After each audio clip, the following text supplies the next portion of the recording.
Teka. Ikaw yung bago dito? Ikaw yung transferee? Oo. Makinig ka.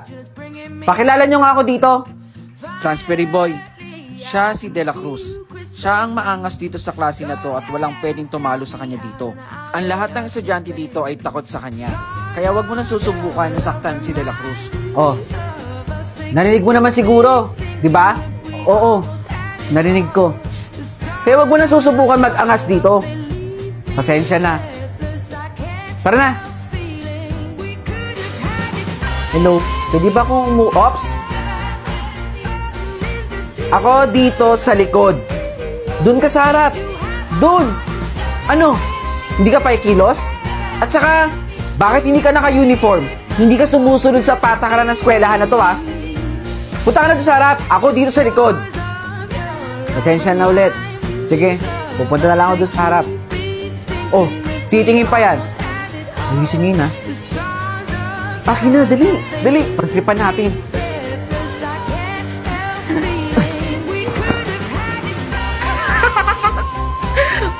Sino yun naman to?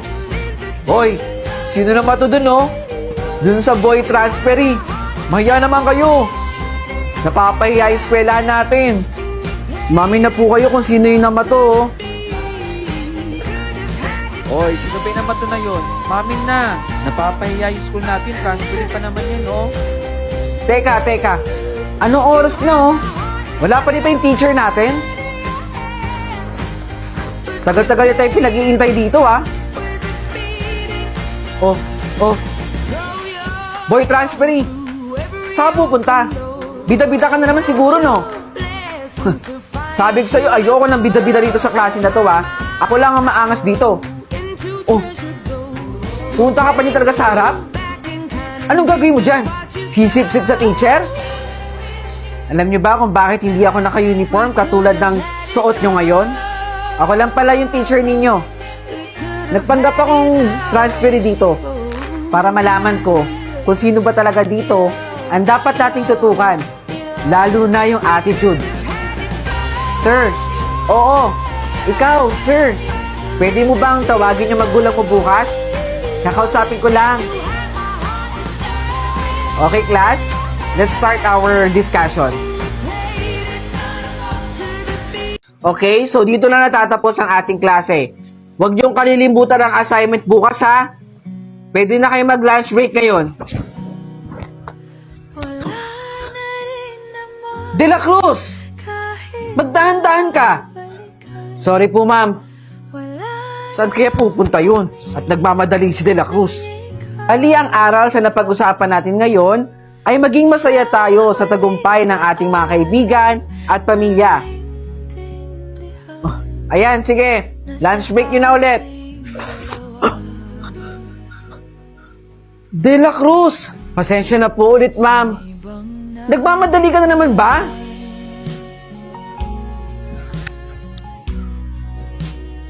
Ano bang meron kay De La Cruz? Ba't lagi siya nagmamadali? Nakakapagtaka, ha? Okay, class. Bago tayo mag-lunch break, meron lang ko paalala sa inyo. Usap-usapan ngayon dito sa eskwelahan natin na may nagnanakaw daw dito. Inuulit ko, masamang gawain yun, ha? Sige na, pwede na kayo mag-lunch break. De La Cruz. Ano kaya ginagawa ni De La Cruz? Ilang araw na siyang nagmamadali, ah. Masundan nga. Dito sa CR? Ano ginagawa ni De La Cruz dito? De La Cruz! Bakit dito ka kumakain sa CR? Madumi dito! Ma'am, pwede kang magkasakit. Alam mo, pwede kang kumain dun sa kantin. Kahit sinong estudyante, pwedeng kumain dun. Bakit dito sa CR? Ma'am, pinagtatawanan po kasi ako ng mga kaklase ko, eh. Sinasabi po nila na paulit-ulit daw po itong inuulam ko. Yung tuyo po. Wala naman po kasi kami pera pambili ng ulam, gaya po ng kanila, eh. Kaya ito po yung tuyo na kinakain ko po. Huwag mo silang intindihin. De La Cruz, pwede kang lumapit sa akin, tutulungan kita. Maraming salamat po, ma'am.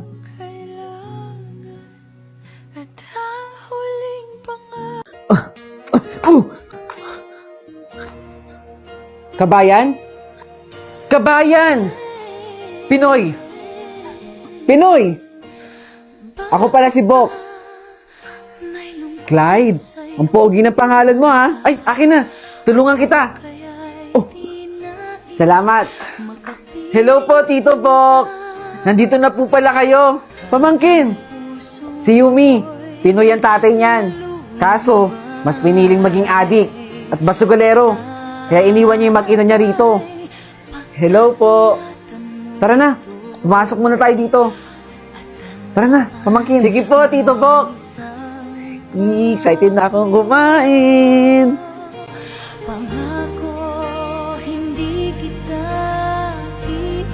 Oh, Clyde.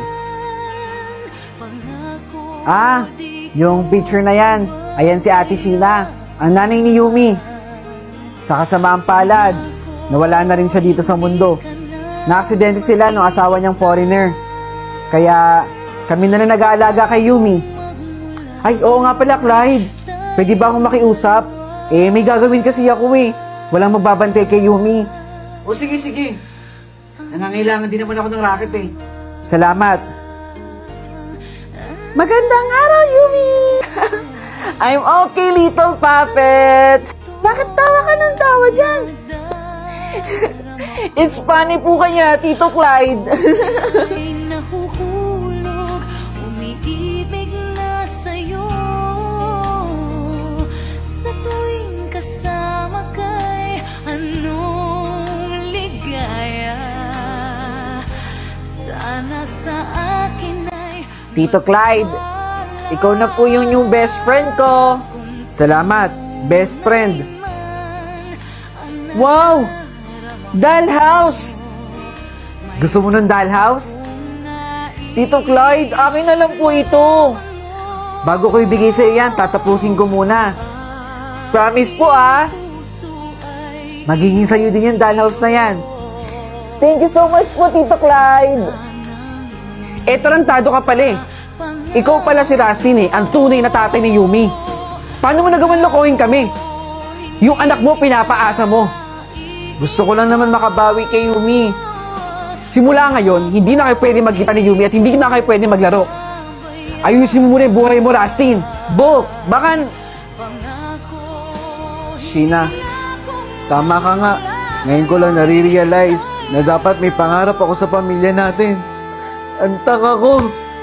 Ang tanga ko. Wow! Ang dami naman pong dollhouse dito. Yung dollhouse, para yan sa best friend ko. Sino po ba yung best friend nyo? Basta. At huli ko na rin nalaman na si Tito Clyde pala ang tunay kong tatay. Oh, sa susunod na lang bayad ko utang muna. Uy, Mari, nakita mo yun? Naku, dumaan na naman ang feeling maganda. Alam mo ba, Mare, ito ang usap-usapan dito. Lagi daw may inuuwing lalaki yan sa bahay nila. Hindi ako magtataka na maagang mabubuntis yan. Paano? Kinukonsinti rin ng magulang na mo bukas sa makalawa. Buntis yan. Ay, naku. Mare, magluluto pa ako Sige na. Kaya aga-aga, mga chismosa. Hoy, hindi niya ako pwedeng ipabarangay. Kasi wala man akong kinakalat na chismis sa kanya At kapag chismis ako lagi, di ba pwedeng ibang tao?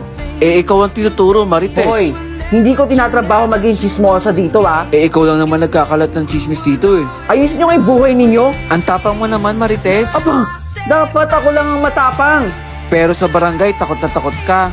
Sige na, may gagawin pa ako sa bahay. Nagkaaksaya pa ako ng oras dito. O, di ba? Ayaw mo pumunta? Isang kilo nga po yan. Naku, dumaan na naman siya. Ano, Ineng?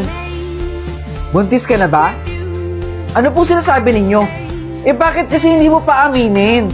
Buntis ka naman talaga Wala naman pong aaminin dahil hindi naman po talaga ako buntis. Kalat na rito ang balita, Ineng. Huwag mo nang itanggi. Gawa-gawa lang po yan ng mga chismosa dito. Gaya ninyo. Neng, mag-aral kang mabuti Baka mamaya magulat ako, 5 na anak mo. Mahala po sa buhay ninyo.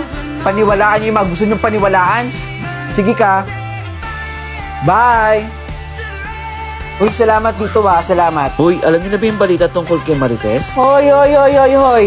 Aga-aga chismis Ano na naman balita ang nasagat ninyo tungkol sa akin? Totoo ba, Marites, na buntis yung anak mo? Alam nyo, walang katotohanan na buntis ang anak ko. Eh, kalat na rito na buntis. Alam nyo, ibubuhos ko sa inyo itong alcohol na to para luminis yung mga bunganga ninyo Ayaw pa kasi aminin nabuntis naman Hindi yan totoo. Chismis lang.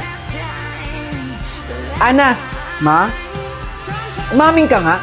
Buntis ka ba? Sagot! Opo, ma. Buntis po ako. Anak, di ba pinagsasabihan kita? Pananindigan daw po niya ako. Tsaka natatakot po kung sabihin sa inyo Anak ng putya, paano natin sasabihin niya sa tatay mo? Ma, alis lang po saglit.